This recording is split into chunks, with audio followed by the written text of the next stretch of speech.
Bom dia, pessoal. Vamos começar? Só para então organizar a aula de hoje, né?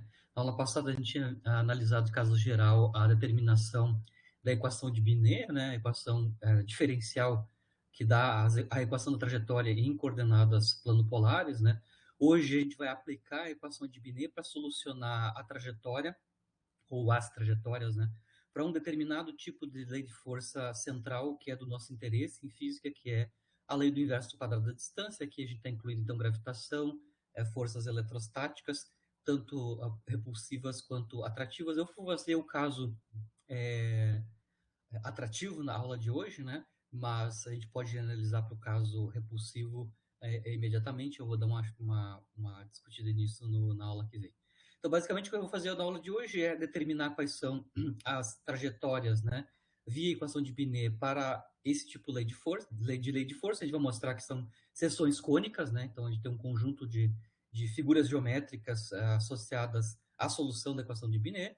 A gente vai mostrar que duas delas são fechadas e duas delas são abertas, né? As fechadas são os círculos e as elipses, e as abertas são as hipérboles e as parábolas. Só esses quatro tipos de trajetórias são possíveis para esse tipo de lei de força quando a gente está falando de lei do inverso quadrado da distância atrativo, né? No caso da repulsiva, nós temos apenas trajetórias abertas, né? Depois a gente vai falar um pouquinho sobre nomenclaturas e analisando especificamente órbitas elípticas, porque na aula que vem a gente vai falar de gravitação, leis de Kepler, né? Então a gente vai especificar mais para o final da aula as trajetórias elípticas e caracterizar essas trajetórias elípticas com as quantidades de interesse, que são os semi-eixos da elipse, a excentricidade e assim por diante. Mas esse é o planejamento da aula de hoje. Então, a gente vai analisar um caso específico, que são, então, leis de força central, onde a força cai com o inverso do quadrado da distância, e especificamente eu vou analisar o caso atrativo, né? Aqui, então, está englobando gravitação e colombiana atrativa. A gente já conhece o tipo de potencial associado a esse tipo de lei de força, né? Quando a gente viu gravitação, no caso geral, a gente determinou a função energia potencial. Para isso, a gente precisou definir a distância radial de referência no infinito, né? E tomando zero lá a energia potencial, a gente mostrou explicitamente que a dependência em R, né, na distância radial da função energia potencial, ela cai com R, né? Então, nesse nosso caso, onde a normalização da força é C maiúscula, a gente tem, então, uma energia potencial como função da distância radial, que é menos C sobre R, né? Lembrando que a força está conectada com a energia potencial via o negativo da derivada radial da função energia potencial. Se a gente tem a função energia potencial associada a esse tipo de força, a gente pode construir a quantidade básica, né, para análise do movimento no plano, né, que é a função energia potencial efetiva, né? Ela então envolve a soma do termo centrífugo, né, que é aquele que cai com um R quadrado, mais a própria energia potencial física, né? Basicamente, então, aqui eu estou colocando explicitamente a expressão da energia potencial. Aqui eu estou fazendo o MMC, lá, eu tenho então a expressão da função energia potencial efetiva em termos de R. Claro que nós temos a constante momento angular, né, aparecendo aqui explicitamente. A gente pode analisar qualitativamente o comportamento da função energia potencial efetiva. A gente vê que, no caso, os limites, né, em R, por exemplo, em R tendendo a zero, a gente tem que esse segundo termo é nulo, né, tende a zero, né, e a gente vê que a gente tem uma divergência indo para mais infinito, né. Então, a função energia potencial diverge para mais infinito quando R tende a zero.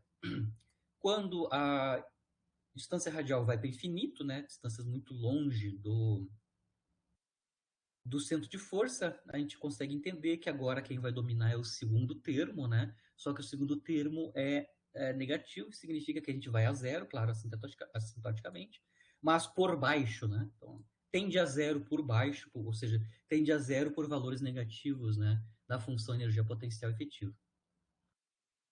Esses são os limites, né, assintóticos da função energia potencial associado à lei de força, lei do inverso quadrado da distância atrativa.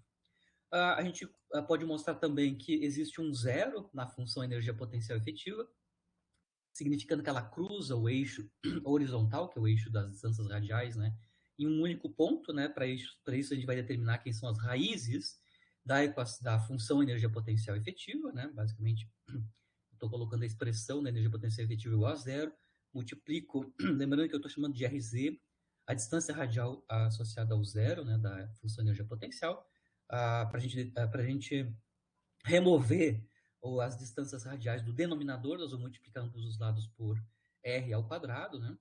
A gente consegue obter esta equação aqui, que vai determinar os zeros. Dá para ver que a gente só tem um zero, né? A equação aqui é de ordem 1 em RZ, né? E o zero está localizado em L quadrado 2MC, ou seja, existe um zero único da função energia potencial efetiva. A gente pode determinar também os extremos, né, os pontos de máximo, mínimo ou de inflexão. Para determinar os pontos de extremos, a gente usa o teste da derivada primeira, né? Aqui eu estou explicitamente calculando, então, a derivada primeira igual a zero, né? De novo, para remover as distâncias radiais do denominador, multiplico ambos os lados por r ao cubo. Com isso, eu obtenho esta equação aqui para os extremos. Nós vemos que só temos um extremo, né? Um único r, né? Que satisfaz a derivada primeira igual a zero, né? Essa distância radial eu vou chamar de r barra, né? Que é basicamente L ao quadrado por mc, dividido por mc. Ele é proporcional, claro, à distância radial associada ao zero da energia potencial efetiva. Basicamente, consigo mostrar aqui, né, comparando as duas expressões, que o ponto de extremo está localizado em 2 vezes a distância radial de zero da função energia potencial. Então, está à direita do zero da função energia potencial efetiva. Eu posso calcular qual é que é o valor da função energia potencial efetiva nesse ponto de extremo, né? Estou substituindo aqui, né, R por R barra na expressão da função energia potencial efetiva, né? Eu posso mostrar, a gente pode mostrar, né, que a função energia potencial efetiva nesse ponto extremo, que a gente vai mostrar daqui a pouco que é mínimo, né, ponto de mínimo, vale mc quadrado dividido por 2l ao quadrado, então depende do momento angular, mas ele é inversamente proporcional ao quadrado do momento angular, inclusive sobre valores negativos, né, o mínimo do potencial. Esse ponto de extremo que a gente determinou, que é 2 vezes RZ, nós podemos mostrar que ele é um ponto de mínimo, né? Para isso a gente vai calcular, então, qual é que é o sinal da derivada segunda da função energia potencial efetiva em R igual a R barra, né? Então aqui eu só estou calculando explicitamente quanto é que é a derivada segunda, ou seja, derivamos mais uma vez a derivada primeira, né? E, estou só compactando aqui a informação, mas depois a gente vai calcular explicitamente, dado a derivada segunda, a gente vai substituir R por R barra, que vale 2RZ, né? E atentamos para a questão do sinal, né?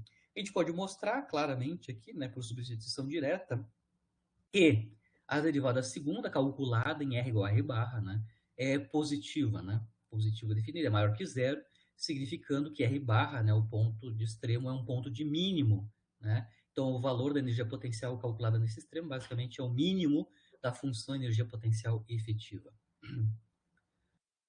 Aqui está um gráfico esquemático, né, da função energia potencial efetiva em termos da distância radial.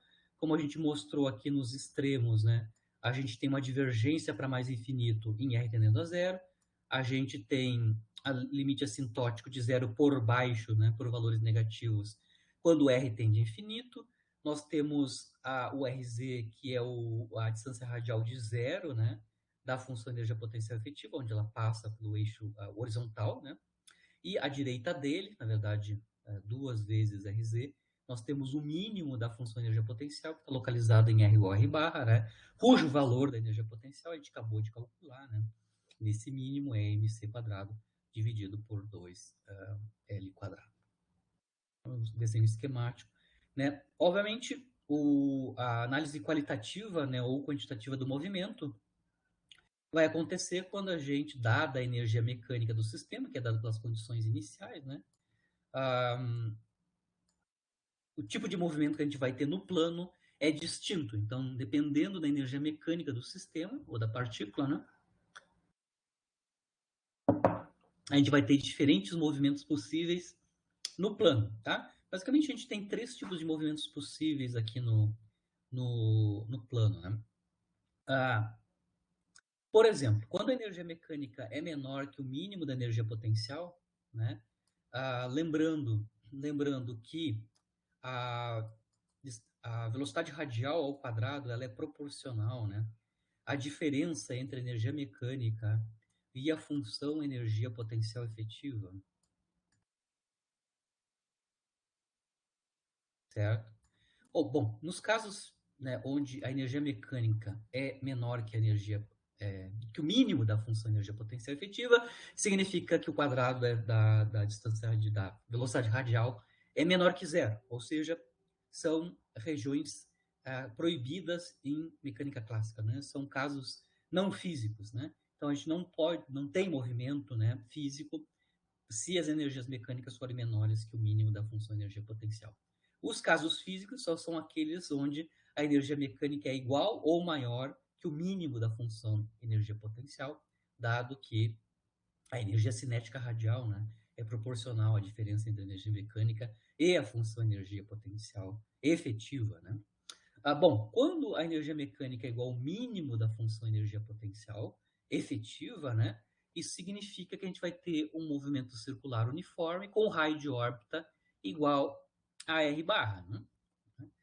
Lembrando, a gente nesse caso vai ter para qualquer r, né? R ponto nulo, né? E igual a U, então a gente vai ter R ponto nulo. R ponto nulo significa que eu não tenho movimento na distância radial. Se eu não tenho movimento na distância radial, isso caracteriza um movimento circular, né? Com raio de órbita fixo, e o raio de órbita associado é justamente a distância radial associada ao mínimo da função energia potencial efetiva. A gente vai mostrar daqui a pouco que é uniforme. A gente já mostrou isso na aula passada, no caso da força elástica, né? Ele é uniforme como consequência da conservação da energia do momento angular, né? O teta-ponto, se eu estou com um raio de órbita fixo, conservação de momento angular, e vai implicar que teta-ponto é uma constante, né? Bom, se a gente tem energia mecânica maior, né, maior que o mínimo da função energia potencial efetiva, né? Eu já mostrei um caso aqui, mas eu também posso mostrar um outro caso aqui em cima, né?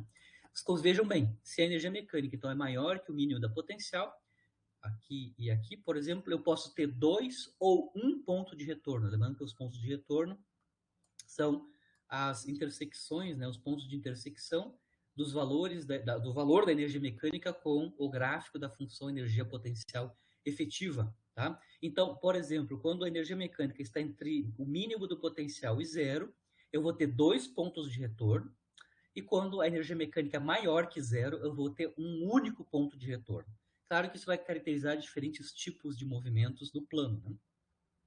Eu estou resumindo basicamente aqui, né? Então, se a energia mecânica é maior que que o mínimo da função energia potencial efetiva, se a energia mecânica estiver entre o mínimo do potencial e zero, certo? O movimento se dá entre os dois pontos de retorno, ou seja, dentro de uma região anelar, né?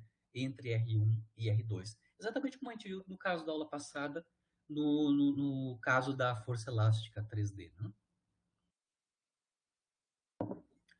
Se a energia mecânica é maior que zero, né, a gente vê que a energia mecânica só cruza uma vez, e o único ponto no gráfico da função energia potencial efetiva, e aí a gente vai ter só um ponto de retorno, que é o ponto de retorno R1, e o movimento da partícula, né, é uma trajetória aberta, né, ela só pode se desenvolver para distâncias radiais maiores que R1, né. Num certo sentido, eu tenho uma barreira de potencial, né? Quando a gente vai tendendo a R0 se a energia mecânica é maior que zero. Eu posso calcular explicitamente os pontos de retorno, que a gente sabe a definição, né, deles, né? Os pontos de retorno são calculados quando a energia mecânica é exatamente igual à função energia potencial efetiva. Então, esta equação aqui nos dá as distâncias radiais associadas aos pontos de retorno, né? Aqui do lado direito eu estou escrevendo explicitamente a função energia potencial efetiva. A solução dessa equação, E igual ao UF, né, nos vai dar, então, os pontos de retorno R1 e R2, né, nos casos mais gerais. Né? De novo, para remover os R's, né, nos denominadores, a gente multiplica, primeiro ambos os lados por 2m sobre L ao quadrado. Né? Para remover, então, os R's do denominador, a gente faz uma mudança de variável, eu vou chamar vou usar a variável u, né, que é o inverso da distância radial, ainda para compactar, né, a equação. Eu vou definir um parâmetro alfa, né, que é L quadrado sobre mc. Daqui a pouco a gente já vai dar a interpretação para esse parâmetro alfa, né, que é proporcional ao quadrado do momento angular, mas é só para reescrever os termos constantes ali, né, os fatores constantes. E aí eu tenho esta equação aqui agora na variável u, né? Eu posso rearranjar e mostrar que na variável u, que é o inverso da distância radial, eu tenho uma equação de segundo grau em u, né? Se eu tenho uma equação de segundo grau em u, eu consigo obter as raízes. Se eu obtenho as raízes em u, eu vou automaticamente obter as raízes para r, né? Bom, como é equação de segundo grau, as raízes de u são obtidas via fórmula de Bhaskara, né? A gente consegue mostrar que a gente tem duas raízes distintas, né? Basicamente, fatorando 1 sobre alfa, né? As raízes em U são 1 sobre alfa, 1 mais ou menos, raiz quadrada de U mais 2E alfa sobre C. Só para compactar mais ainda a notação, a, a raiz quadrada de 1 mais 2E alfa C, eu vou denominar de epsilon, né? A gente já vai ver que isso é a excentricidade das órbitas, né? Mas basicamente as raízes em U são 1 sobre alfa, 1 mais ou menos epsilon. Então, a maior raiz, né, de tamanho maior, é 1 sobre alfa, 1 mais epsilon, né? E a menor raiz, o min, né, é 1 sobre alfa, 1 menos epsilon. Né? Então, a gente consegue obter as raízes em U a partir de dois parâmetros, o parâmetro alfa e o parâmetro epsilon, né? Então, esses dois parâmetros, lembrando, o alfa está associado com o quadrado do momento angular e a excentricidade, ou epsilon, né? Está associado ao produto e energia mecânica vezes alfa, que são as quantidades conservadas. Né? Bom, U é o inverso da distância radial, então a gente consegue obter o menor ponto de retorno, né, o ponto de retorno de menor valor, que é o R1, né, como um inverso do U max, né, da raiz maior. Né. Isso escrito em termos de alfa e epsilon, então dá para só inverter, né, é alfa sobre 1 mais epsilon. O R2, que é o segundo ponto de retorno, se existe, né, é o inverso do U min, né, isso é alfa 1 menos epsilon. Então a gente pode escrever os dois pontos de retorno R1 e R2, em termos desses dois parâmetros que são dados pelas condições iniciais na forma do momento angular e da energia mecânica, que são as duas quantidades conservadas no campo de força central. Né? Então, alfa e epsilon determinam os pontos de retorno, só para lembrar as definições de alfa e epsilon. A gente vê que se epsilon é maior ou igual a 1, aqui, ó, né? Epsilon maior ou igual, se ele é igual a 1, o R2 vai para infinito, né? Ou se ele é maior que 1, o R2, a distância radial, vira negativo. Então, significa que eu vou ter, eu vou ter deixar de ter dois pontos de retorno, né? Quando, e vou ter só um, né? Quando o parâmetro epsilon for maior ou igual a 1. Se epsilon for maior ou igual a 1, eu vou ter apenas um ponto de retorno. Eu posso ter V, claramente, a gente já sabe o que vai acontecer, né? Quando a energia mecânica é maior que zero, né? Mas eu posso determinar a partir dessa condição, né? Qual é que é a consequência que epsilon seja maior ou igual a 1, né?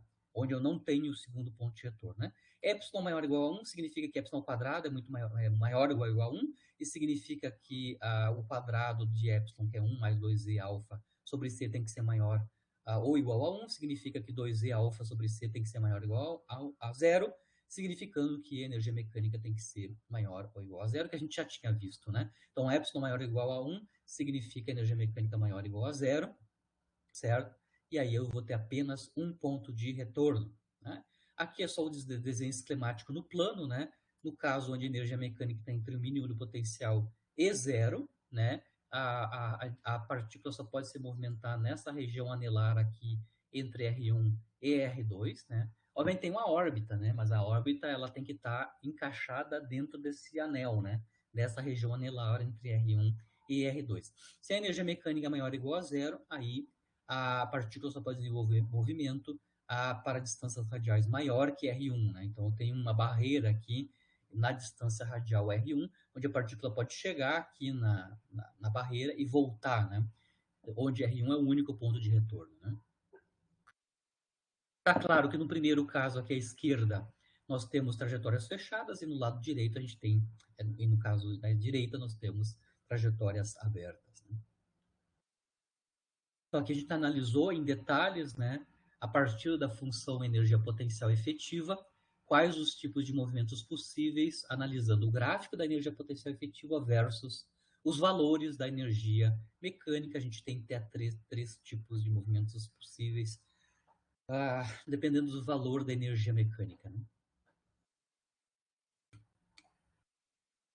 Agora a gente vai obter a equação da trajetória pela solução direta da equação de Binet. Na aula passada a gente demonstrou a equação de Binet, né? É esta equação diferencial aqui, né? Em termos da variável u, que é o inverso da distância radial. A equação de Binet, o input básico é a lei de força, né? Escrita na variável u, né? Mas sabido a lei de força, a gente pode resolver essa equação diferencial, tanto analiticamente quanto numericamente. Aí vai depender da cara da lei de força específica, né? No caso da lei de força atrativo, lei do inverso quadrado da distância que a gente está analisando agora, a lei de força escrita em termos da variável u é basicamente menos c, se é a normalização da lei de força, né? U ao quadrado, quando a gente substitui essa lei de força aqui na equação de Binet, a gente obtém esta equação diferencial aqui associada à equação de Binet, né? Basicamente, o tipo de equação diferencial que eu vou ter que resolver para obter as trajetórias em coordenadas planopolares, associados à lei de força, lei do quadrado do inverso da distância, né? Lei do inverso quadrado da distância, no caso, atrativos. A gente já viu aqui o que vai acontecer no caso repulsivo, né? É basicamente resolver essa equação diferencial. Ela é uma equação diferencial de segunda ordem com coeficientes constantes não homogênea, né? Onde o termo não homogêneo é constante. A gente já sabe resolver esse tipo de equação diferencial, né? Por exemplo, a gente resolveu esse tipo de equação diferencial quando a gente estava analisando o oscilador sujeito a uma força constante ou a função passo, né? Lembrando que quando eu estou com equações diferenciais não homogêneas, né, de segunda ordem, a solução geral, lembrando, a variável dependente é u, a variável independente é θ, a solução geral u de θ é a soma, né? É a soma da solução associada à equação diferencial homogênea, conectada, né? Associada, e mais uma solução particular que é construída a partir da cara do termo não homogêneo, né? A EDO homogênea, né? Equação diferencial homogênea associada é esta daqui, né? Onde eu coloco o termo não homogêneo igual a zero, né? Essa equação diferencial é bem tranquila, né? É EDO de segunda ordem, coeficientes constantes, né? Homogêneo. A gente consegue resolver ela por método de equação característica, né? A equação característica correspondente é CDO é m ao quadrado mais 1, onde m é a minha variável para a equação característica, né? Derivada de segunda ordem mais uma derivada de ordem zero, né? Então, m ao quadrado mais 1 igual a zero. Isso nos dá duas raízes distintas, né, para a equação característica, né? M é mais ou menos I, temos duas raízes complexas distintas. Então, a solução homogênea é uma superposição de exponenciais, né? Onde os expoentes dessas exponenciais são as raízes da equação característica, o M1 e o M2, né? Claro que a gente tem coeficientes, né, as constantes de integração, que é o A' e o B', mas essa é a solução típica de uma equação diferencial de segunda ordem, homogênea, sabidos as raízes distintas da equação característica. Substituindo, a gente vê que a gente tem uma superposição de exponenciais complexas, como é no caso do oscilador harmônico, né? Se a gente usar a fórmula de Euler, a gente pode reescrever essa combinação de linear de exponenciais complexas em termos de uma combinação linear de funções senos e cossenos, aqui no caso, de senos e cossenos de θ, que é a variável independente. É exatamente igual ao caso do oscilador harmônico, né? Se a gente olhar a equação diferencial, é a equação diferencial do oscilador harmônico com ômega zero ao quadrado igual a 1. Né? Essa equação diferencial é exatamente a equação diferencial. Diferencial associado ao oscilador harmônico. Né? Então, a gente já sabe que é uma combinação linear de cossenos e senos da variável independente, que é θ. Né? Essa é a solução da equação homogênea associada à equação de Binet para a lei do inverso quadrado da distância atrativa. Claro que a gente tem ainda dois parâmetros, né, duas constantes de integração a determinar, que são dadas pelas condições iniciais, que a gente já vai ver. Para a solução particular, né, solução particular, associada à parte não homogênea, né, como o termo não homogêneo é um termo constante, né, é um termo constante, a solução particular de partida, né, vai ser assumido como uma constante D, né, lembrando que a gente supõe a solução particular a partir da expressão do termo não homogêneo, como o termo não homogêneo é constante, a gente vai assumir que a solução particular é uma constante D. Substituímos essa solução particular na equação diferencial não homogênea associada, lembrando que aqui a derivada em θ, derivada segunda em θ da solução particular é nula, porque ela é uma constante, né? E aí, automaticamente, quando a gente substitui a solução particular aqui na EDO não homogênea original, a gente já sabe qual é que é a solução a solução particular, né? A solução particular D é justamente o termo não homogêneo, MC sobre L ao quadrado. E aí a gente já tem a expressão geral, a solução geral da solução U de θ, a solução da equação de Binet para a lei de força que a gente está analisando, né? U de θ, basicamente, o termo não homogêneo mais a solução homogênea mais a solução particular. Claro que ainda a gente tem que determinar as constantes A e B, né? Que são determinadas a partir das condições iniciais, mas a solução U de θ já está construída. Agora vamos determinar os coeficientes A e B, os constantes de integração A e B. Tá? Aqui eu vou começar a construir as condições iniciais, né? Nós precisamos, então, basicamente, as condições iniciais são nas distâncias radiais, né? Lembrando que a gente está em coordenadas planopolares, né? A primeira condição inicial, primeiro a gente vai considerar, então, o eixo polar, né? Vai ser escolhido o eixo polar, o eixo dos x, né? No sistema de coordenadas plano polar, tal que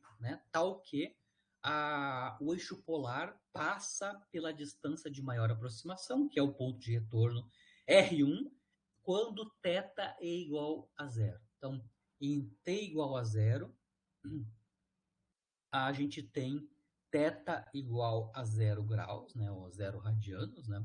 E para fazer isso, a gente vai coincidir o eixo, né, polar passando, então, pelo ponto de retorno mais próximo do centro de força. É o que eu estou mostrando aqui nesta figura, né?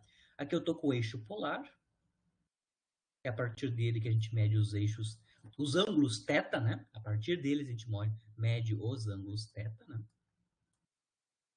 Sistema de coordenada plano polar.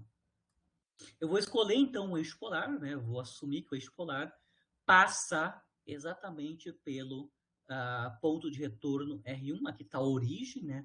Onde está localizada a fonte do campo de força, né? O eixo polar passa exatamente, né, no R1, significando que o R1 corresponde a um ângulo polar θ igual a 0 graus. Tá? Então, essa é a primeira condição inicial. Né? R em θ igual a 0 é R1, né? O ponto de maior aproximação ao campo de força. Né? Quando em θ igual a 0, R é igual a R1. Essa é a primeira condição inicial. Né?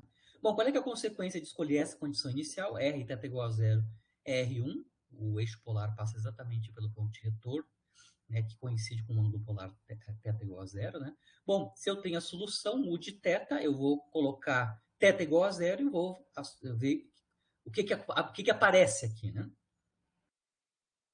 Bom, U em θ igual a 0, como a gente acabou de mostrar, né? Lembrando que U é o inverso da distância radial, né? U em θ igual a 0 é o inverso da distância radial em θ igual a 0, que é R1. Então, U em θ igual a 0 é 1 sobre R1, né? Substituindo explicitamente, né, θ igual a 0 na nossa solução geral aqui, então a gente vai ter A cosseno 0 mais B seno 0 mais o termo a solução particular MC sobre L ao quadrado.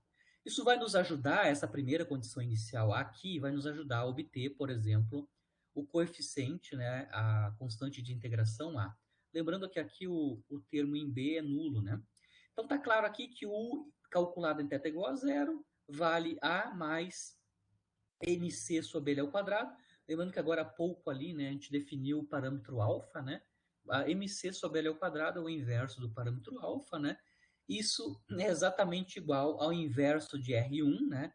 Lembrando que eu posso escrever o inverso de R1 basicamente em termos do parâmetro alfa e do parâmetro epsilon. A gente acabou de calcular os pontos de retorno, e o ponto de retorno R1 é escrito em termos do parâmetro, dos parâmetros alfa e epsilon desta maneira aqui, né? O inverso de R1 é o inverso de alfa sobre 1 mais epsilon, né? Bom, com isso a gente consegue determinar o parâmetro A, né? A mais 1 sobre alfa é 1 sobre alfa, 1 mais epsilon. Isso significa que a gente, isolando a gente pode escrever o parâmetro A, ou a constante de integração A, em termos do parâmetro epsilon e do parâmetro alfa. Tá? Que são calculados a partir da energia mecânica e do momento angular. Né?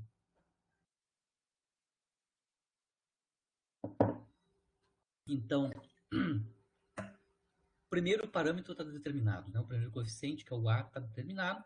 Agora nós vamos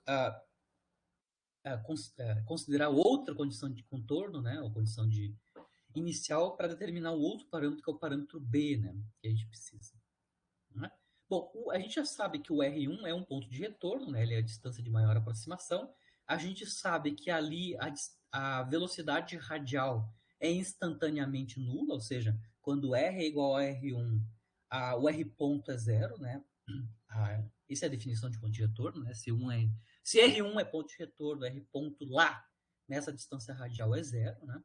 Na aula passada a gente mostrou explicitamente, né, quando a gente estava construindo a equação de Binet, né, que a velocidade radial pode ser escrita em termos da derivada da u relativo a θ, da variável u relativa a θ menos de constantes. Né? A gente mostrou explicitamente que R ponto é menos L sobre M, derivada da variável u relativa ao θ. Isso a gente mostrou na aula passada. A gente vai usar esta relação entre R ponto e du de θ para impor a segunda condição inicial, né? Bom, a gente sabe que R ponto em θ igual a zero, porque a gente sabe que em θ igual a zero está na R1, vale zero, né? A velocidade radial em θ igual a zero é zero, porque a gente está passando por um ponto de retorno. Isso implica que menos L sobre M, a derivada de U relativa a θ em θ igual a zero, tem que ser zero, tá?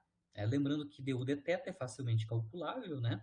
Pegamos a expressão U de θ, derivamos, né? A gente vai ter essa expressão para du de θ, né? Então, a segunda condição inicial é essa daqui, né? R ponto em θ igual a zero é zero, que vai implicar que a du de θ em θ igual a zero é zero, tá? Isso vai nos ajudar a calcular o segundo coeficiente, que é o coeficiente B, né? Du de θ em θ igual a zero, tá aqui explicitamente, né? Substituo θ igual a zero aqui. Isso tem que ser zero, né? Isso é igual a zero. Isso vai nos ajudar, então, a calcular o segundo coeficiente, que é o coeficiente B. Tá claro que B é zero pela segunda condição inicial. Então, pela primeira condição inicial, que é R θ igual a zero igual a R1, A é epsilon sobre alfa, e a segunda condição inicial, que é dθ, que R ponto em θ igual a zero, vai nos dar B igual a zero. Bom, com os dois coeficientes determinados, agora a gente já pode calcular explicitamente a equação de movimento, né? U de θ é o inverso da distância radial, isso é 1 sobre R de θ, né? Isso é A cosseno θ, mas A é epsilon sobre alfa. Aqui. Então, A cosseno θ é epsilon sobre alfa cosseno θ, mais B seno θ, mas B é zero, então o termo em si não vai ter, mais a solução particular, né? Que é mc sobre L ao quadrado, que a gente acabou de mostrar que é o inverso do parâmetro alfa. Tá aqui. Aqui eu estou fazendo só o MMC, isso é 1 mais cosseno θ dividido por alfa. A gente consegue mostrar, então, que alfa sobre R de θ é 1 mais epsilon cosseno θ. Isolando R, né, a gente finalmente tem a equação da trajetória em plano polar, né, para as trajetórias possíveis para as leis de força atrativa, lei do inverso do quadrado da distância. Por exemplo, gravitação e eletrostática atrativa, né? R de θ, né, a distância radial em termos do ângulo polar, é alfa 1 mais epsilon cosseno θ. A dependência em θ está aqui, né? Onde tem dois parâmetros que vão nos determinar qual é que é o tipo de movimento, o tipo de trajetória que a gente pode ter, né? A trajetória específica vai depender do parâmetro epsilon e do parâmetro alfa, né? Mas a equação em plano polar para as trajetórias possíveis são dados por esta equação. Em coordenadas plano polar, já é sabido que esse tipo de equação em coordenadas plano polares corresponde às chamadas seções cônicas, né? Com foco na origem, né? E aqui eu já vou dar os nomes dos parâmetros, né? O parâmetro epsilon nas seções cônicas, né, é chamado excentricidade da órbita associada a uma seção cônica, e 2 vezes alfa, né, 2 vezes o parâmetro alfa, é chamado em latim, né, de latus retum. Latus retum é reta lateral em latim, né? Então, os dois parâmetros que aparecem aqui na equação da trajetória são a excentricidade da órbita e um parâmetro que está associado à reta lateral, ou o latus retum, né? Mas lembrando que o R depende desses dois parâmetros. Para cada valor de excentricidade e alfa, a gente vai ter um tipo de trajetória, uma seção cônica, né? Uma trajetória específica que corresponde a uma das figuras geométricas associadas às seções cônicas, né? Lembrando que a excentricidade, no final das contas, ela é uma função da energia mecânica e, basicamente, então, quem classifica as órbitas vai ser a excentricidade, porque as órbitas dependem do valor da energia mecânica, como a gente acabou de ver aqui no início da aula, né? Se a energia mecânica é igual ao mínimo do potencial efetivo, se ela é maior entre zero e o mínimo do potencial, se ela é maior que zero, e assim por diante. Então, basicamente, a excentricidade vai nos classificar as órbitas, tanto abertas como fechadas, né? Porque a excentricidade é uma função explícita da energia mecânica, né? Lembrando que a gente acabou de escrever que epsilon é raiz quadrada de 1 mais 2 é 2 é energia mecânica dividido por, por alfa, né? Alfa é proporcional ao momento angular ao quadrado. O que são as seções cônicas, né? Se eu pego um cone, né, e secciono ele, são por isso seções cônicas, né? A intersecção vai me dar uma série de figuras geométricas que você consegue entender aqui quais são, né? Então, se eu pegar o cone e interseccionar ele por um plano, né, paralelo com o plano horizontal, né, com o plano aqui embaixo, né? A gente vai ter uma seção cônica que é circular, um círculo, né? Se eu colocar um plano oblíquo interseccionando o cone, a gente vai ter elipses, no caso de trajetórias ainda fechadas, né?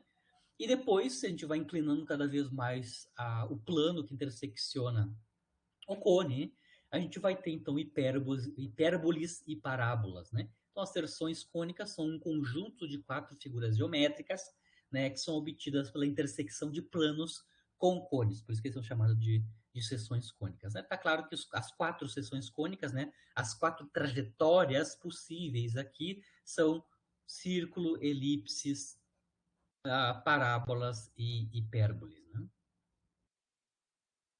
Só que eu estou mostrando, por exemplo, os casos geométricos associados às elipses, né? Claro que o círculo é um caso particular da elipse quando os semi-eixos são iguais, né? Os semi-eixos da elipse são A e B, né? Daqui a pouco a gente vai ver já explicitamente as características no caso do movimento elíptico, né? E a gente está aqui mostrando também comportamento parabólico e hiperbólico, que são as trajetórias abertas, né? Basicamente, então, a gente tem 2 trajetórias abertas e 2 trajetórias fechadas. São só esses tipos de trajetórias que a gente pode ter se a lei de força é atrativa, lei do inverso quadrado da distância. Aqui está a classificação de qual cônica corresponde, né? Dependente do valor da excentricidade, né? Se epsilon é maior que 1, né? Isso significa que a energia mecânica é maior que zero. A gente tem uma trajetória Berg hiperbólica, né? Se epsilon é igual a 1, que corresponde à energia mecânica nula, né? A gente vai ter uma trajetória aberta parabólica, que são esses dois casos aqui, né? A hiperbólica mais aberta, em vermelho, e a parabólica um pouquinho mais fechada.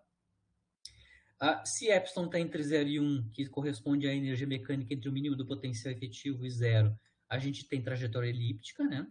E se epsilon é igual a 0, que corresponde à energia mecânica igual ao mínimo da energia potencial efetiva, a gente tem trajetória circular. Essas são as 4 trajetórias possíveis, 2 fechadas, elipse e círculo, e 2 abertas, hipérbole e parábola, né? Lembrando que o mínimo da função energia potencial efetiva, que define, então, a o valor mínimo da energia mecânica, né? A gente acabou de mostrar ali no início da aula, né? Basicamente isso era mc ao quadrado sobre 2L ao quadrado, escrito em termos do parâmetro alfa, isso é menos c sobre 2 alfa, né? Lembrando que a trajetória circular correspondente quando a energia mecânica é igual ao mínimo da energia potencial efetiva, no caso aqui a gente escrito em termos do parâmetro alfa, né? A trajetória circular é exatamente igual ao parâmetro alfa, né?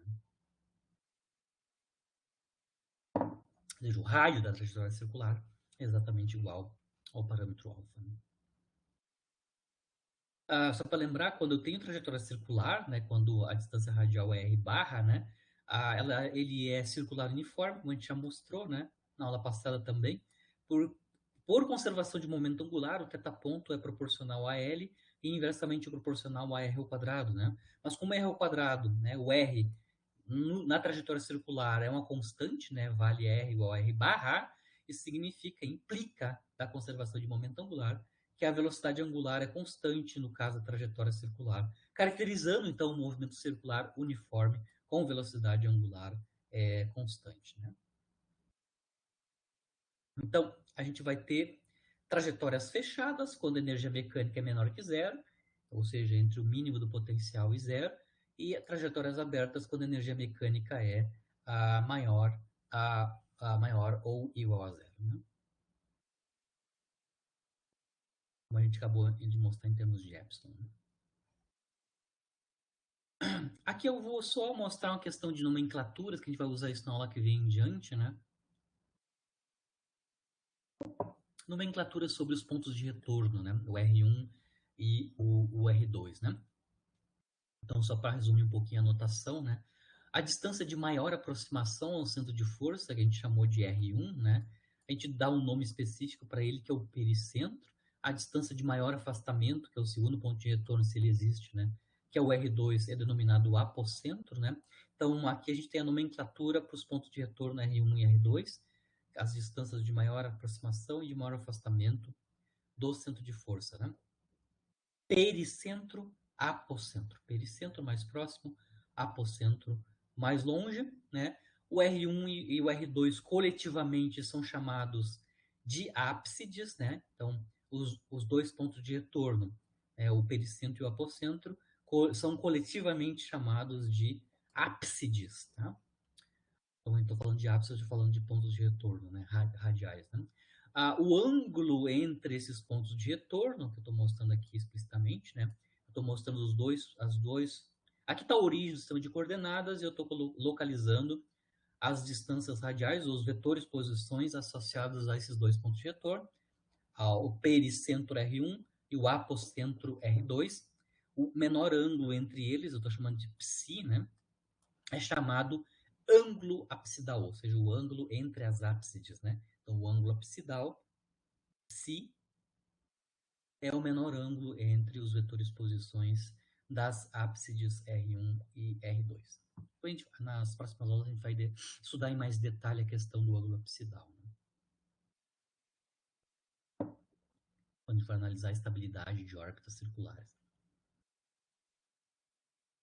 No caso específico, né, aqui eu estou falando de maneira geral os nomes que a gente dá para os pontos de retorno, né, pericentro, apocentro, coletivamente chamados de ábsides, o ângulo é mínimo é o psi entre eles, mas se a gente está falando especificamente de gravitação, e gravitação universal do ponto de vista da interação Sol-planetas, né, onde aí especificamente a normalização da lei de força é conhecida, né, é a constante de gravitação universal newtoniana, produto das massas do Sol e dos planetas, então aqui especificando para o caso da gravitação, na interação Sol-planetas, né? As ábsides têm nomes específicos, né? Lembrando que nesse caso o Sol está num dos focos, né?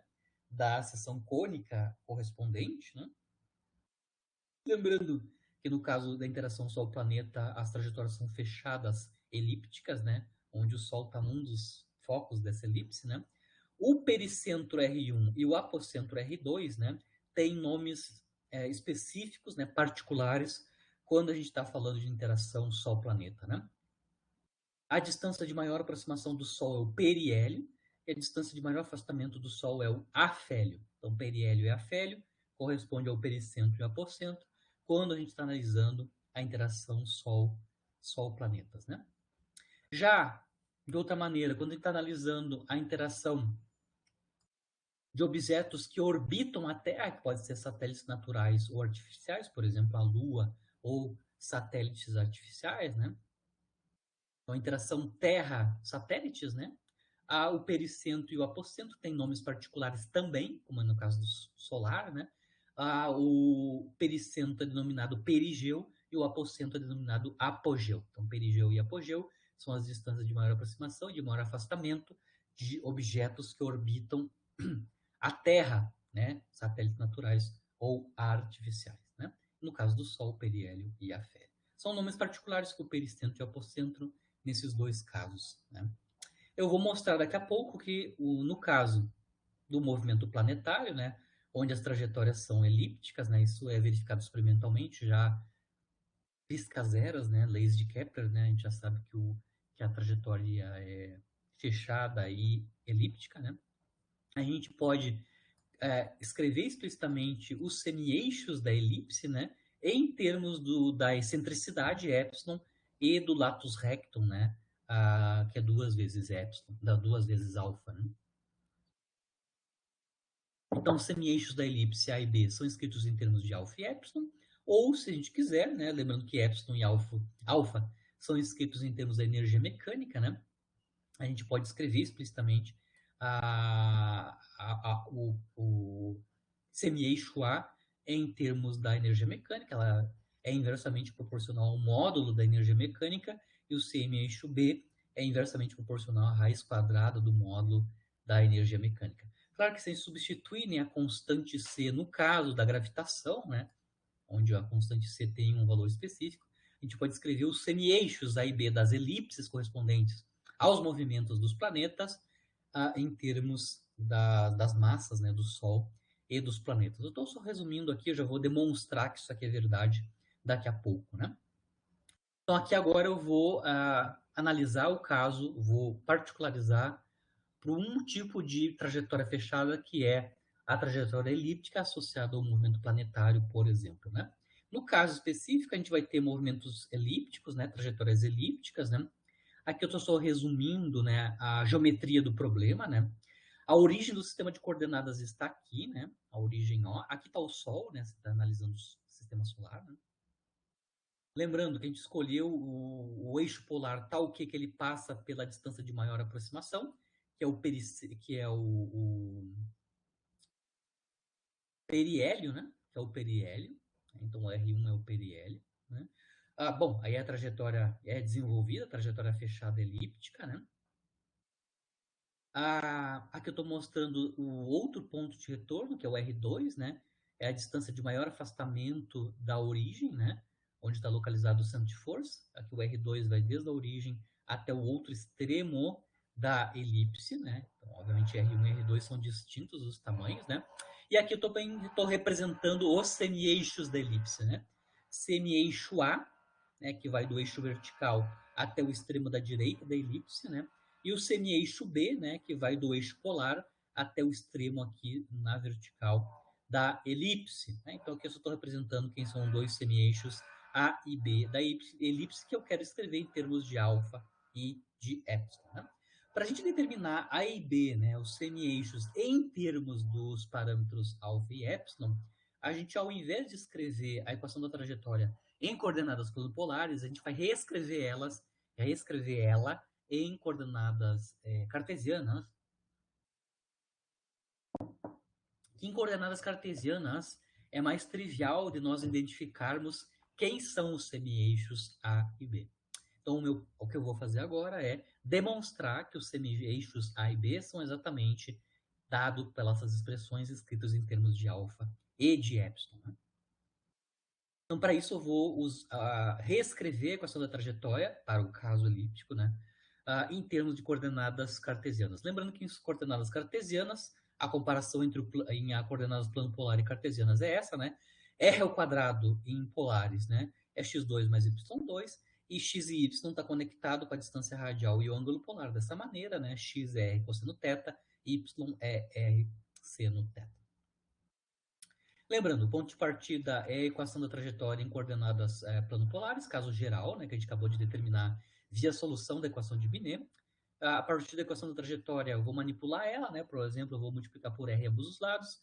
Com isso, eu consigo mostrar que eu tenho essa expressão da dependência da distância radial com θ, né? Aqui no lado direito, eu vou fatorizar a excentricidade, né? Com isso eu tenho no primeiro termo aqui, depois de fatorar epsilon, a razão alfa sobre epsilon, né? Eu vou chamar isso de D, tá? E menos R cosseno θ. Então, em coordenadas plano-polares, ainda podemos reescrever a equação da trajetória desta maneira. Bom, a partir daqui, então, eu vou transformar essa equação da trajetória em coordenadas cartesianas, tá? Para isso, primeiro eu vou elevar ao quadrado essa equação. Quando eu levar ao quadrado, a gente já pode fazer a substituição para coordenadas cartesianas, né? Porque R ao quadrado na esquerda é a soma de x2 mais y2, né? E no lado direito a gente tem R cosseno θ, que é x, né? Ainda podemos abrir o quadrado aqui de d menos x ao quadrado, né? Agora, vamos manipular essa equação em coordenadas cartesianas, né? No lado esquerdo, a gente vai agrupar todas as dependências em x e y. No lado direito, os termos constantes. Vamos remover o termo 1 menos epsilon ao quadrado, que acompanha x ao quadrado, né? Para isso, a gente vai multiplicar ambos os lados, perdão, vamos dividir ambos os lados, né, por 1 menos epsilon ao quadrado, né? Eu obter esta equação. Continua um novo termo constante no lado da direita. Vejo que nas dependências em x, eu posso expandir os dois primeiros termos em um quadrado perfeito, né? Que a gente tem x ao quadrado mais uma constante vezes x. Posso expandir esses dois termos em quadrado perfeito, aqui eu estou mostrando qual é o quadrado perfeito associado, né? É x mais d epsilon 2, 1 menos epsilon ao quadrado.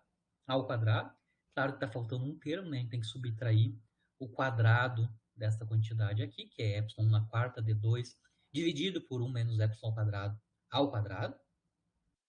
Né? Lembrando que agora quando eu expandir em quadrado perfeito, tem mais um termo constante à esquerda, que eu vou passar ele para a direita. Passo ele para a direita. Vamos indo. Temos essa equação aqui, né? Onde eu tenho o termo constante já agrupado do lado da direita. Né? Passo final é dividir ambos os lados por o termo constante, ou seja, dividir ambos os lados dessa equação por epsilon quadrado d2 dividido por 1 menos epsilon quadrado ao quadrado. E aí eu chego nessa equação aqui. Em coordenadas cartesianas, a gente consegue ver que essa equação aqui corresponde à equação de uma elipse em coordenadas cartesianas. Né? A minha notação aqui eu ainda escrevi o quadrado aqui como sendo x menos x0, onde eu usei aqui na minha notação que x0, né? x0 é menos d epsilon quadrado 1 menos epsilon quadrado. Né? Aqui na minha notação daqui para cá, certo? E, bom, eu consigo mostrar então que eu consigo chegar numa equação da elipse, né? Claro que aqui a gente está falando de elipse, significando que a gente está considerando, no caso elíptico, que epsilon é menor que 1, na verdade, entre 0 e 1. Né? Então, aqui especificamente, nas nossas equações da trajetória, a gente está considerando que a excentricidade está entre 0 e 1, né? Explicitamente.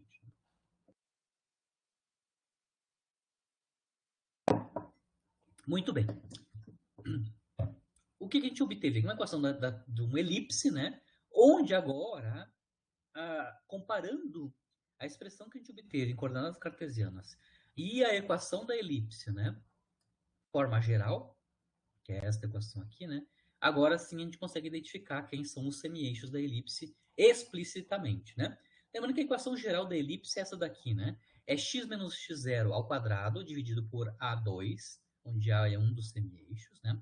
Mais y menos y0 ao quadrado dividido por B2, B é o segundo semi-eixo, igual a 1. Ou seja, aqui temos a equação da elipse centrada, né, cujo centro é x0 e y0. A gente consegue ver aqui que essa equação da elipse que a gente obteve, o centro da elipse, que seria x0, y0, né? Está localizado em x0 e 0, porque y0 é 0, aqui comparando diretamente a expressão da equação da elipse, né? Então, a nossa elipse aqui a gente conseguiu mostrar primeiro que ela está centrada, tem centro na coordenada x0, 0. Lembrando que x0 depende de epsilon, da excentricidade, e de alfa na forma de d, né? Mas o centro da elipse está localizado, né? O centro da elipse tem coordenadas x0, 0. A outra coisa, a gente consegue identificar claramente quem são os semi-eixos, né? O A e o B. A ao quadrado é esta quantidade aqui, e b ao quadrado é esta quantidade aqui. Eu estou escrevendo aqui na direita. Né? Então, a ao quadrado é epsilon 2 d2 sobre 1 menos epsilon quadrado ao quadrado, ficando que a é epsilon d dividido por 1 menos epsilon quadrado. B2 é epsilon 2 d2 dividido por 1 menos epsilon quadrado, ou seja, b é epsilon d dividido por raiz quadrada de 1 menos epsilon quadrado. Né? Aqui a gente consegue mostrar explicitamente que o x0, né, que vai nos dar as coordenadas do centro da elipse, né, é justamente, se a gente determinou A, né, a gente consegue ver que x0 basicamente é menos A epsilon. Mostrando a definição de A, né, podemos escrever A em x0 em termos de epsilon e de A.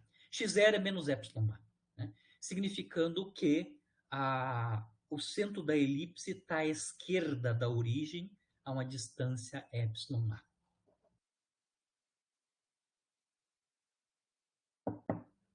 É que eu já tinha antecipado aqui para nós, né? O centro da elipse está à esquerda da origem, inclusive a gente sabe qual é que é essa distância aqui, né? Essa distância aqui é justamente epsilon A. A excentricidade multiplicado pelo semi-eixo A da elipse, né?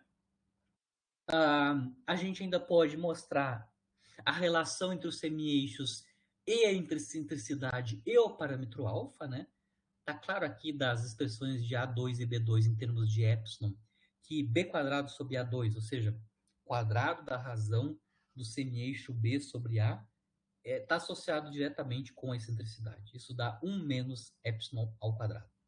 Se a gente substituir D aqui por alfa sobre epsilon, que é o nosso início da definição lá atrás aqui, né, onde a gente chamou D da razão alfa sobre epsilon, a gente pode, então, finalmente, né, escrever A e B em termos de alfa e epsilon. Né? A gente mostrou que A vale epsilon D sobre 1 menos epsilon ao quadrado, com D igual a alfa sobre epsilon. Né? A gente mostra que A é alfa sobre 1 menos epsilon ao quadrado. Ou seja, o semi-eixo A da elipse é escrito em termos do parâmetro alfa e da excentricidade epsilon. Mesma coisa para o semi-eixo B, né? Ele é epsilon d dividido por raiz quadrada de 1 menos epsilon quadrado. Então, B, substituindo d como um alfa sobre epsilon, a gente escreve B em termos de alfa e de epsilon. Né? B é alfa dividido por raiz quadrada de 1 menos epsilon ao quadrado. Né? Vejam bem que aqui os dois semi-eixos não são independentes. Né? A gente vê claramente das expressões de A e B. O semi-eixo B pode ser escrito em termos do semi-eixo A, né? B, basicamente, é a raiz quadrada de alfa A, né? Significa que B quadrado é alfa A, significando que o parâmetro alfa, né, pode ser escrito em termos da razão de B ao quadrado, do semi-eixo ao quadrado B, dividido por A, né? Explicitamente. Então, os semi-eixos não são independentes. A gente pode escrever todos os semi-eixos, né? O semi-eixo B em termos do semi-eixo A, né? Que é o semi-eixo de controle, né? Que é escrito explicitamente em termos de alfa e de epsilon. Né? Só para generalizar, né? O A, né, pode ser escrito então como a alfa dividido por 1 menos epsilon ao quadrado, mais 1 sobre 1 menos epsilon ao quadrado, pode ser escrito como 1 mais epsilon, 1 menos epsilon.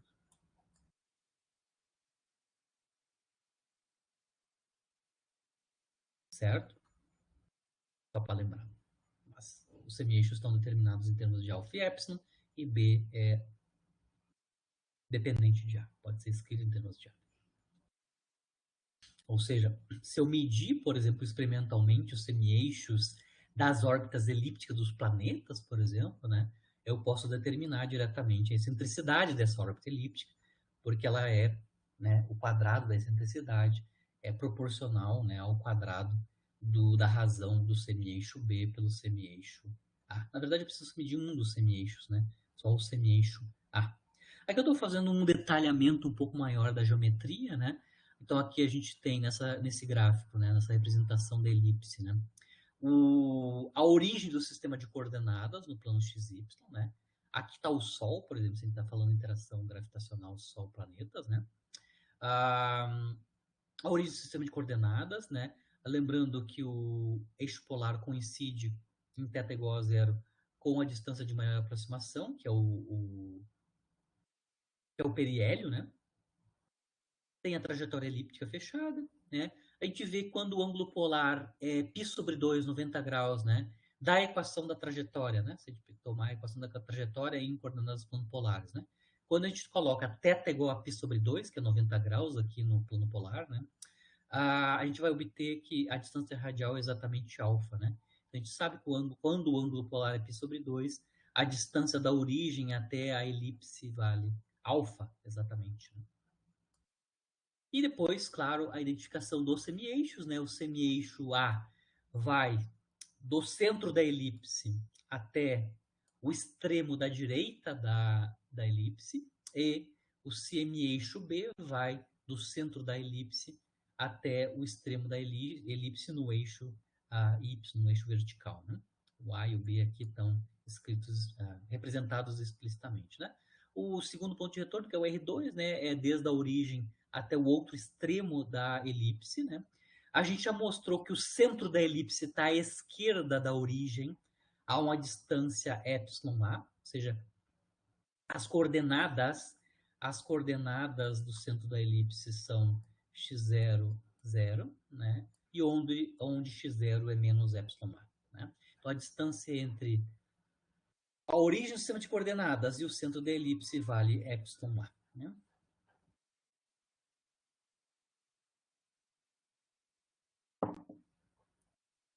Dada essa geometria aqui, né, eu posso agora escrever o periélio afélio, ou o R1 e o R2, as ábsides, né? O Rmin e o Rmax, né? A distância de mínima, a máxima aproximação, de mínima distância radial, né? E de máxima distância radial relativa à origem, né? A gente pode escrever os dois pontos de retorno, R1 e R2, na elipse, e este cara maior aqui, em termos da excentricidade e do parâmetro alfa, tá? Só para lembrar, né? Eu posso escrever, por exemplo, o R1, que é essa distância aqui, né? Como sendo a diferença entre o semi-eixo A da elipse e essa distância epsilon A. Ou seja, o tamanho da ábside R1 é a diferença entre A e epsilon-A. É a diferença desses dois segmentos de reta, né? Ou seja, Rmin ou R1, né, é A menos epsilon-A, ou seja, isso é a A1 menos epsilon. Se a gente for aqui e pegar a expressão de A em termos de epsilon, né, que é alfa 1 dividido por 1 mais epsilon, 1 menos epsilon, né? Essa expressão aqui, né? Então, se eu multiplicar A por 1 menos epsilon, a gente vai ter o cancelamento do 1 menos epsilon embaixo, sobra alfa sobre 1 mais epsilon, né? A mesma coisa para o R2. O R2 a gente consegue mostrar que é basicamente o semi-eixo A mais epsilon A, né? O semi-eixo A é toda essa distância, somada a epsilon A gente vai ter a o R2, né? A ápice de R2. Então, a ápice de R2, o R máximo, é a soma do semi-eixo A mais epsilon A. Epsilon A mais o A. Tá? Isso é A1 mais epsilon, né? Substituindo A em termos de epsilon, isso vai nos dar alfa 1 menos 1 sobre alfa sobre 1 menos epsilon. Então, o que eu estou mostrando aqui é que a gente pode escrever as ápsides, né? Os pontos de retorno, né? R1 e R2, o periélio e o afélio, se eu estou falando de interação Sol-planeta, né? Periélio e afélio, pericentro, apocentro, em termos da excentricidade e do latus rectum na forma do parâmetro alfa. Né? Então, é uma outra maneira, além de escrever os semi-eixos em termos desses dois parâmetros, a gente pode também, da geometria do problema, está claro que a gente pode escrever também os semi-eixos em termos de alfa e de epsilon. Né? Se a gente quiser, a gente pode também escrever os semi-eixos, né? E também as distâncias radiais em termos explicitamente da energia mecânica, né? Que é dado pelas condições iniciais. Lembrando que a excentricidade, ela é dependente da energia mecânica, né? Lembrando a definição da excentricidade, né? Ela depende da EMEC, né? Lembrando que epsilon quadrado, então, é 1 mais 2 alfa energia mecânica dividido pela constante C, né? Significa que 1 menos epsilon quadrado é menos 2 alfa energia mecânica dividido por C, e raiz quadrada de 1 menos epsilon quadrado é raiz quadrada dessa tralha toda. Lembrando que no caso, né, quando a gente está analisando trajetórias elípticas, né, no caso de trajetórias elípticas, o valor da energia mecânica está entre zero e o mínimo do potencial, mas sempre são valores negativos, né? Então, quando a gente está com trajetórias elípticas, a energia mecânica é menor que zero, significando que a energia mecânica é negativa, né? E a gente pode escrever o valor da energia mecânica em termos do módulo da energia mecânica, né? Ou seja, o negativo da energia mecânica é exatamente o módulo da energia mecânica. Então, com isso, a gente consegue escrever explicitamente os semi-eixos A e B da elipse, né, em termos da energia mecânica. Lembrando que eu acabei de demonstrar que os semi-eixos A e B, né, são dados em termos do parâmetro alfa e do epsilon, mas o denominador, né, a gente conhece, né, 1 menos epsilon quadrado em termos da energia mecânica é 2 alfa módulo da energia mecânica dividido por C, né? Então, eu estou colocando explicitamente quanto é que é 1 menos epsilon quadrado em termos do módulo da energia mecânica, e a gente consegue mostrar que o semi-eixo da elipse, o semi-eixo A, né, é escrito explicitamente em termos da energia mecânica desta forma, né? É a normalização da lei de força dividido por 2 vezes o módulo da energia mecânica, né? Então, o semi-eixo da elipse vai depender do valor da energia mecânica, né? Na forma do seu módulo, né? Então, quanto menor a energia mecânica em módulo, né? Maior é o semi-eixo da elipse, né?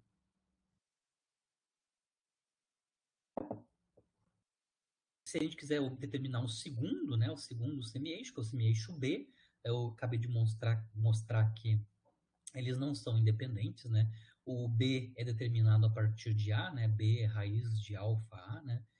E A é escrito em termos da energia mecânica, a gente pode então escrever o semi-eixo B da elipse também em termos da energia mecânica, né? Isso é raiz quadrada de alfa C dividido por 2 vezes o módulo da energia mecânica. Então, o semi-eixo B é inversamente proporcional à raiz quadrada do módulo da energia mecânica. Com isso, encerra a aula de hoje, né? Então, a gente fez em detalhe a, a determinação da solução da equação da trajetória em coordenadas planopolares. No caso, a gente está analisando leis de força central que são atrativas, lei do inverso do quadrado da distância. A gente acabou de mostrar que a equação da trajetória em coordenadas planopolares é dada por essa equação em coordenadas planopolares, né? A gente mostrou que, basicamente, elas coincidem, né? São associadas a ascensões cônicas, né? Que são 4 tipos de trajetórias, 2 delas abertas, né? Que são a hipérbole e a parábola, que dependem dos valores da excentricidade, né?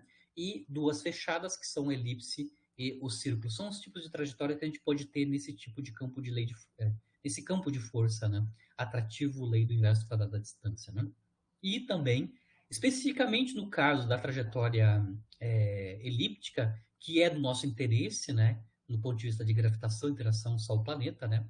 a gente pode determinar as propriedades da elipse, né, na forma dos seus semi-eixos, né, em termos da excentricidade e do latus rectum, alfa, né, e também a gente determinou os pontos de retorno, né, as distâncias de maior que são o periélio e o afélio, né, no caso da gravitação, né, também em termos da excentricidade e do latus rectum, tá? Na aula que vem, o que a gente vai fazer, a gente vai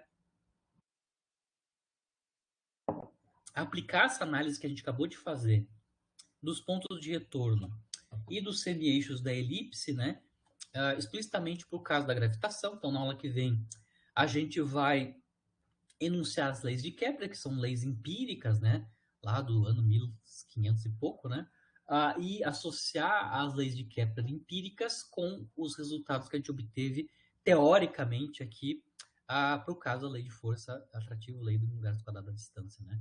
Ou seja, a gente vai tentar demonstrar, vai tentar associar as leis de Kepler às propriedades específicas do campo de força central que está associado à gravitação. Né?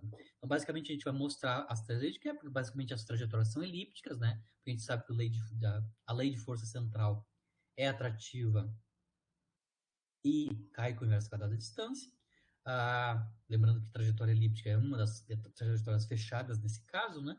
A lei das áreas, que o Kepler demonstrou empiricamente, mas a gente sabe que a lei das áreas é obedecida para qualquer campo de força central, né? Especificamente para esse campo de força que a gente vai analisar. Inclusive, a gente pode demonstrar a lei das áreas, né? Que é a relação entre o quadrado do período de órbita com o cubo, né? A relação entre o período de órbita e o semi-eixo maior da elipse vai ser obtida diretamente da conservação do momento angular, né? A gente vai tentar demonstrar a lei empírica, a lei das áreas de Kepler, via a propriedade da lei das áreas para a força central. Né? E também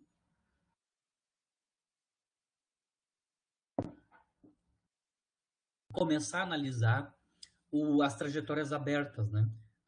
Como a hipérbole e a parábola, analisando a geometria do movimento parabólico e do movimento hiperbólico. Lá a gente vai entender o que é o latus recto, o que é a reta lateral que é associada com o parâmetro alfa. Tá? Ou então encerra a aula de hoje, fico à disposição de vocês. Na aula que vem, então, a gente vai analisar a questão de gravitação especificamente, usando todas essas derivações que a gente viu aqui para elipse, né, na aula de hoje. A e B, escrito em termos de alfa e epsilon, o periélio e o afélio, escrito em termos do epsilon e do alfa também. Certo, pessoal? Fico à disposição, se não, me despeço de vocês e voltamos, então, na sexta-feira, continuando, então, gravitação, né, e leis de Kepler e utilizando o que a gente derivou na aula de hoje, né. Também eu vou analisar um pouquinho rapidamente o que acontece quando a gente analisa o mesmo tipo de força central quando ela é repulsiva, né. A gente fez todo o caso atrativo, a gente pode rapidamente mostrar qual é, que é a equação da trajetória, as equações da trajetórias, né, rapidamente reescrevendo a equação de Binet, identificando o que ele mudaria, né, se a gente trocar repulsão sem trocar atração por repulsão, mas ainda lei do inverso quadrado da distância. Por exemplo, repulsão coulombiana, né? É um tipo de lei de força que é repulsiva à lei do inverso quadrado da distância. Né? Deixa eu mostrar que a equação da trajetória só permite, né, trajetórias abertas, né? Mas a equação da trajetória é completamente determinada a partir do que a gente já resolveu na aula de hoje, certo? Então voltamos na sexta-feira, né? Qualquer coisa, só mandar mensagem por e-mail ou pelo próprio Moodle, tá? Bom descanso. Qualquer dúvida, entre em contato. Tchau, tchau. Tchau, pessoal. Até sexta. Tchau, até sexta.